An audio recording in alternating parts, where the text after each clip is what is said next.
యోహాను సువార్త 18వ అధ్యాయంలో ఉన్న 40 వచనములు. యేసు ఈ మాటలు చెప్పి తన శిష్యులతో కూడా కెద్రోను వాగు దాటిపోయెను. అక్కడ ఒక తోటయుండెను.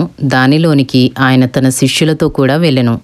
యేసు తన శిష్యులతో పలుమారు అక్కడికి వెళ్ళుచుండువాడు గనుక ఆయనను అప్పగించు యూదాకును ఆ స్థలము తెలిసియుండెను. కావున యూదా సైనికులను, ప్రధాన యాజకులు, పరిసయ్యులు పంపిన బంట్రౌతులను వెంటబెట్టుకుని దివిటీలతోనూ దీపములతోనూ ఆయుధములతోనూ అక్కడికి వచ్చెను. యేసు తనకు సంభవింపబోవునవన్నీ ఎరిగినవాడై వారి యొద్దకు వెళ్ళి, మీరెవని వెదుకుచున్నారని వారిని అడిగెను. వారు నజరేయుడైన యేసునని ఆయనకు ఉత్తరమియ్యగా, యేసు ఆయనను నేనే అని వారితో చెప్పెను. ఆయనను అప్పగించిన యూదాయు వారి యొద్ద నిలుచుండెను. ఆయన నేనే ఆయననని వారితో చెప్పగా వారు వెనుకకు తగ్గి నేల మీద పడిరి. మరలా ఆయన, మీరు ఎవరిని వెదుకుచున్నారని వారిని అడిగెను.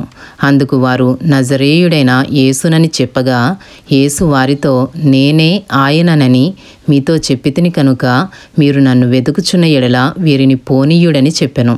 నీవు నాకు అనుగ్రహించిన వారిని ఒకనినైనను నేను పోగొట్టుకొనలేదని ఆయన చెప్పిన మాట నెరవేరునట్లు ఈలాగు చెప్పెను. సీమోను పేతురునొద్ద కత్తియుండినందున అతడు దానిని దూసి ప్రధాన యాజకుని దాసుని కొట్టి అతని కుడి చెవి తెగనరికెను. ఆ దాసుని పేరు మల్కు. యేసు, కత్తి వరలో ఉంచుము, తండ్రి నాకు అనుగ్రహించిన గిన్నెలోనిది నేను త్రాగకుందునా అని పేతురుతో అనెను. యోహాను సువార్త 18వ అధ్యాయంలో ఉన్న 12వ వచనము నుండి. అంతటా సైనికులను, సహస్రాధిపతియు, యూదుల బంట్రౌతులను యేసును పట్టుకుని ఆయనను బంధించి మొదట అన్న యొద్దకు ఆయనను తీసుకుని పోయిరి. అతడు ఆ సంవత్సరము ప్రధాన యాజకుడైన కయపకు మామ. కయప ఒక మనుష్యుడు ప్రజల కొరకు చనిపోవుట ప్రయోజనకరమని యూదులకు ఆలోచన చెప్పినవాడు. సీమోను పేతురును మరి ఒక శిష్యుడును యేసు వెంబడి పోవుచుండిరి. ఆ శిష్యుడు ప్రధాన యాజకునికి నెలవైన వాడు గనుక అతడు ప్రధాన యాజకుని ఇంటి ముంగిటిలోనికి యేసుతో కూడా వెళ్ళెను. పేతురు ద్వారమునొద్ద బయట నిలుచుండెను గనుక ప్రధాన యాజకునికి నెలవైన ఆ శిష్యుడు బయటికి వచ్చి ద్వారపాలకురాలితో మాట్లాడి పేతురును లోపలికి తోడుకొని పోయెను. ద్వారమునొద్ద కావలియున్న ఒక చిన్నది పేతురుతో, నీవును ఈ మనుషుని శిష్యులలో ఒకడువు కావా అని చెప్పగా అతడు కాననెను. అప్పుడు చలివేయుచున్నందున దాసులను, బంట్రౌతులను మంట వేసి చలి కాచుకొనుచు నిలుచుండగా పేతురును వారితో నిలువబడి చలి కాచుకొనుచుండెను. యోహాను సువార్త 18వ అధ్యాయము 19వ వచనము నుండి. ప్రధాన యాజకుడు ఆ శిష్యులను గూర్చియు ఆయన బోధను గూర్చియు యేసును అడుగగా యేసు, నేను బాహాటముగా లోకము ఎదుట మాటలాడితిని. యూదులందరూ కూడివచ్చు సమాజ మందిరములలోనూ దేవాలయములోనూ ఎల్లప్పుడూ బోధించితిని. రహస్యముగా నేనేమియూ మాటలాడలేదు. నీవు నన్ను అడుగనేలా? నేను వారికేమి బోధించినది విన్నవారిని అడుగుము. ఇదిగో నేను చెప్పినది వీరెరుగుదురని అతనితో అనెను. ఆయన ఈ మాటలు చెప్పినప్పుడు దగ్గర నిలిచియున్న బంట్రౌతులలో ఒకడు ప్రధాన యాజకునికి ఇలాగు ఉత్తరమిచ్చుచున్నావా అని చెప్పి యేసును అరచేతులతో కొట్టెను.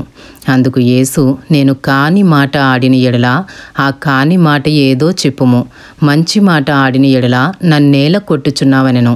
అంతటా అన్న యేసును బంధింపబడి ఉన్నట్టుగానే ప్రధాన యాజకుడైన కయప యొద్దకు పంపెను. యోహాను సువార్త 18వ అధ్యాయము 25వ వచనము నుండి. సీమోను పేతురు నిలువబడి చలి కాచుకొనుచుండగా వారతని చూచి, నీవును ఆయన శిష్యులలో ఒకడువు కావా అని చెప్పగా అతడు, నేను కాను, నేనెరుగనెను. పేతురు ఎవని చెవి తెగనెరికెనో వాని బంధువును, ప్రధాన యాజకుని దాసులలో ఒకడును, నీవు తోటలో అతనితో కూడా ఉండగా నేను చూడలేదా అని చెప్పినందుకు పేతురు నేనెరుగనని మరి ఒకసారి చెప్పెను. వెంటనే కోడి కూసెను. యోహాను సువార్త 18వ అధ్యాయము 28వ వచనము నుండి. వారు కయప యొద్ద నుండి అధికార మందిరమునకు యేసును తీసుకొని పోయిరి. అప్పుడు ఉదయమాయెను గనుక వారు మైల పడకుండా పస్కాను భుజింపవలెనని అధికార మందిరములోనికి వెళ్ళలేదు. కావున పిలాతు బయట ఉన్న వారి యొద్దకు వచ్చి, ఈ మనుషుని మీద మీరు ఏ నేరము మోపుచున్నారనెను. అందుకు వారు, వీడు దుర్మార్గుడు కాని ఎడల వీనిని నీకు అప్పగించి ఉండమని అతనితో చెప్పిరి. పిలాతు, మీరతని తీసుకుని పోయి మీ ధర్మశాస్త్రము చొప్పున అతనికి తీర్పు తీర్చుడనగా, యూదులు ఎవనికిని మరణశిక్ష విధించుటకు మాకు అధికారము లేదని అతనితో చెప్పిరి.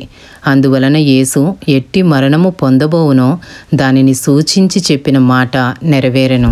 యోహాను సువార్త 18వ అధ్యాయము 33వ వచనము నుండి. పిలాతు తిరిగి అధికార మందిరములో ప్రవేశించి యేసును పిలిపించి, యూదుల రాజువు నీవేనా అని ఆయన అడుగగా, యేసు, నీ అంతట నీవే ఈ మాట అనుచున్నావా, లేక ఇతరులు నీతో నన్ను గూర్చి ఇది చెప్పిరా అని అడిగెను. అందుకు పిలాతు, నేను యూదుడనా ఏమి? నీ స్వజనమును ప్రధాన యాజకులను నిన్ను నాకు అప్పగించిరి కదా, నీవేమి చేసితివని అడుగగా, యేసు, నా రాజ్యము ఈ లోక సంబంధమైనది కాదు. నా రాజ్యము ఈ లోక సంబంధమైనదైతే నేను యూదులకు అప్పగింపబడకుండునట్లు నా సేవకులు పోరాడుదురు గాని నా రాజ్యము ఇహ సంబంధమైనది కాదనెను. అందుకు పిలాతు, నీవు రాజువా అని ఆయనను అడుగగా, యేసు, నీవన్నట్టు నేను రాజునే. సత్యమును గూర్చి సాక్ష్యమిచ్చుటకు నేను పుట్టితిని. ఇందు నిమిత్తమే ఈ లోకమునకు వచ్చితిని. సత్య సంబంధి అయిన ప్రతి వాడును నా మాట వినుననెను. అందుకు పిలాతు, సత్యమనగా ఏమిటి అని ఆయనతో చెప్పెను. అతడు ఈ మాట చెప్పి బయటనున్న యూదుల యొద్దకు తిరిగి వెళ్ళి, అతని యందు ఏ దోషమును నాకు కనబడలేదు. అయినను పస్కా పండుగలో నేనొకని మీకు విడుదల చేయు వాడుక కలదు కదా, నేను యూదుల రాజును విడుదల చేయుట మీకిష్టమా అని వారిని అడిగాను. అయితే వారు, వీనిని వద్దు, బరబ్బను విడుదల చేయుమని మరలా కేకలు వేసిరి. ఈ బరబ్బ బందిపోటు దొంగ. ఇంతటితో యోహాను సువార్త 18వ అధ్యాయంలో ఉన్న 40 వచనములు పూర్తి చేయబడినవి.